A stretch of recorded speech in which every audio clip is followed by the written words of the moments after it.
The music that I make usually is pretty minimal, and the focus is for large format sound systems. I don't really play this should sound good on an iPhone, because I don't care. It should sound good on a sound system, and whatnot. So let's add kind of like a gritty, kind of like nice bass sound. So I'm gonna hit add track again, go into user files, and grab a preset that I just found in the This is Houston, contact with a test. 1, 2.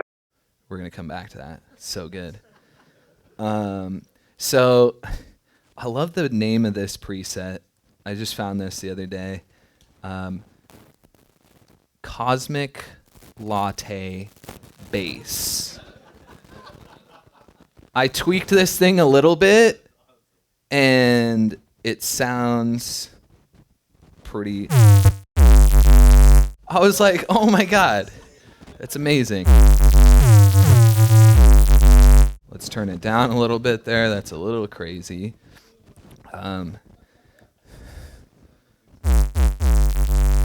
So, right? It's just, yeah, it's kind of like an air horn almost. So that's a challenge I like with this stuff is, I'm influenced by a lot of different genres. I listen to a lot of future bass. I don't make future bass. I make house music. I like all the, million different genres of house music. So like what we have right now is kind of like a deep house-esque beat, but I kind of want to mess with it and just put this, just kind of goofy, like, all right at the beginning. So I'm going to hit the layout button, jump into the melodic step sequencer. I'm going to make a new clip there. So that automatically made a 4-bar clip. And now I'm going to write a note in. So here's what I'm going to show you about the melodic step sequencer that I didn't do with the chords. We can actually change the length of the note. So I'm going to press once to enter the note here, and I'm going to go to the first bar. So I'm going to enter that note, right? Sounds like a fart right now. And I want to change the length of that note. So now again, press and hold. There's 2 ways that I could do that. I could choose with my right hand here to create that longer, or I can use, again, the setting up here to change that note length, which is pretty sweet. Right? And so now I kind of want to filter this down, make it a little bit less intense. So I'm going to hit device, and here's something that's super cool about the push. So we learned before about session view automation. So you saw me record those sends for the chord track there. So we can also do what is known as per step automation, which basically means per note automation. So we can change a parameter to happen just for that note. So the way we do this, again, we're learning here some kind of workflow things of how the push is working. Press and hold the note. Before we just had note settings. Now we have this button that says automation. So I click automation, and now we see we have all of our macro controls here for this instrument. And if I take one and just start drawing, it basically already created an envelope for that control. So I could set this lower.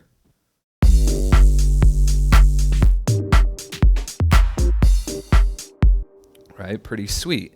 So we could then go back, let's go back into our clip. Let's say I wanted this note to happen again at bar 3, right? I could jump to that section, enter a note in, press and hold, and go back to note settings, choose the length, and now press and hold, hit automation, and maybe make this a little bit different, right? So it's maybe a little bit less filtered.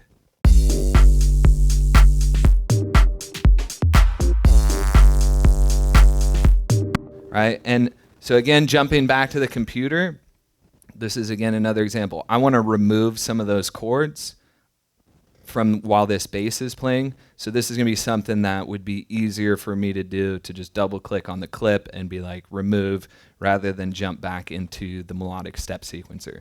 I think a lot of this stuff is, the melodic step sequencer is really great for entering notes in and getting a pattern going.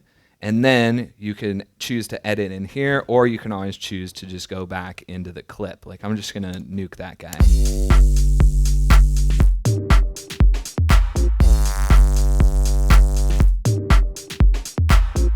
Cool. So that is per step automation. So basically, again, the way that I did that was just clicking and holding on the note. And we see these two boxes up here, note settings and automation. And this is really where it could be a lot of fun too. Like, you're creating a bunch of instruments and you have something like this repeat, and you just keep doing small modifications to it so it stays interesting. All right, so we now have a couple different tracks. We're actually going to get to using that sound that was in the browser. Before I do that, I'm actually going to show you how you can add an audio clip from your browser, such as a loop, and bring that onto an audio track. So a couple different steps there. We have to hit add track, and then I need to select audio track here. So we have MIDI track, audio track, and return track. So I'm going to select audio track, select default, hit load, and I have a blank audio track there, right? So I created an audio track so I can load a sound on. We need to, be very specific in this order from here. I hit clip, so I'm thinking I'm going to add an audio clip, right? Nothing has changed in Ableton. So after I hit clip, it said press browse to load a sample. I press browse. I go into my user library demo, have this shaker loop, load that on, and I've loaded a clip onto the session. One thing I haven't showed you guys yet, the two main modes on the push, note mode and the session mode. So when I switch to session mode, I see the pad grid changes, and I can just see my clips. So this is what's super fun. What I did here is just clicked blank pads below those clips to stop them, and now I have full control over launching these when I want to.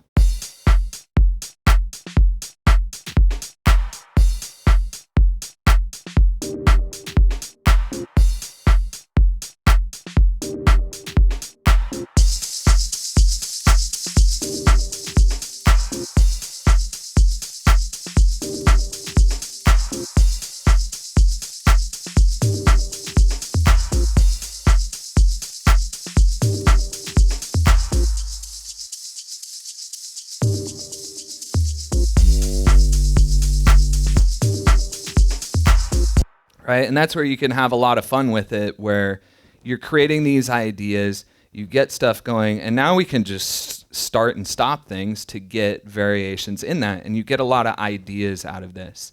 So for me, creation-wise, the thing that I've really learned is to have fun in this part of the process. If you're not, at least for me, if I'm not having fun, like if I'm being real serious, I'm like, I gotta make the banger, dude. I gotta make the best track I've ever made.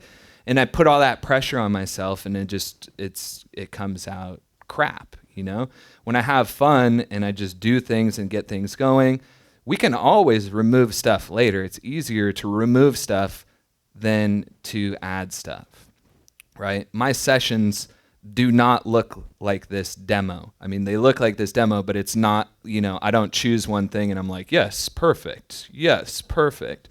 Yes, done. Right? It doesn't just like line up like that. It's a lot of experimentation, right? It's like, oh, does this sound work? Hey, let's see what this does, and switch things in and out.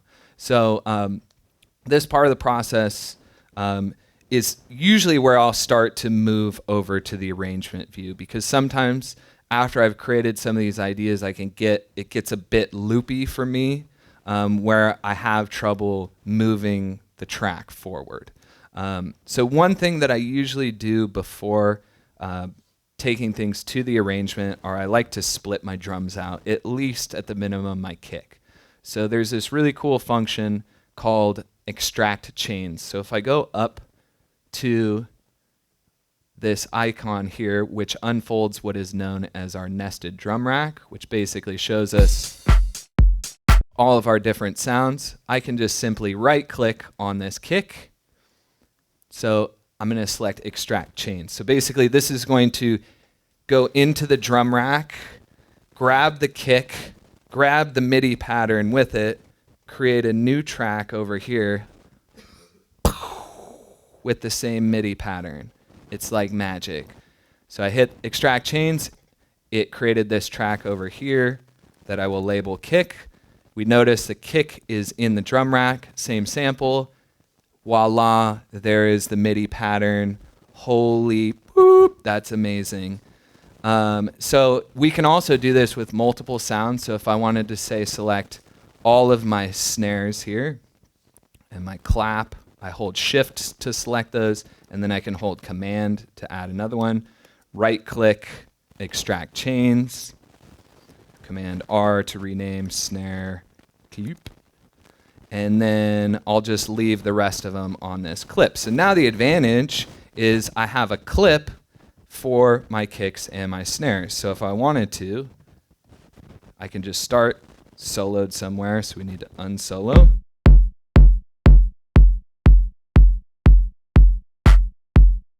Right? And what we can do is now we can record this over into the arrangement here. So you can record into the arrangement, we can move into the arrangement. We're going to choose to record over. So if I hold shift and hit the record button, that triggers the arrangement record. And we notice if I flip over that this is now recording. And if I trigger clips, it's just going to add them in.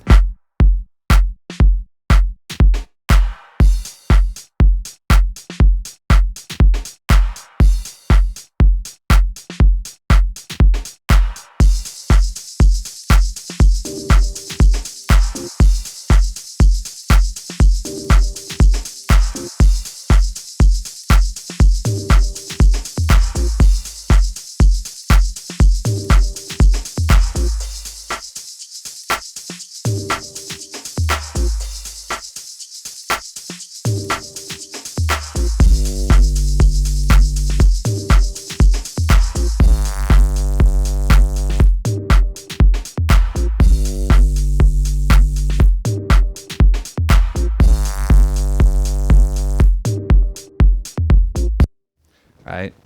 And we can start to perform the arrangement in. If we want to listen to the arrangement, we know that we need to hit the back to arrangement button up here. And now we can go in and start editing this performance in the arrangement view. If you're a music producer, subscribe to our channel and stay up to date on the latest Pyramind tutorial videos, track breakdowns, elite sessions, and more. Visit us at pyramind.com.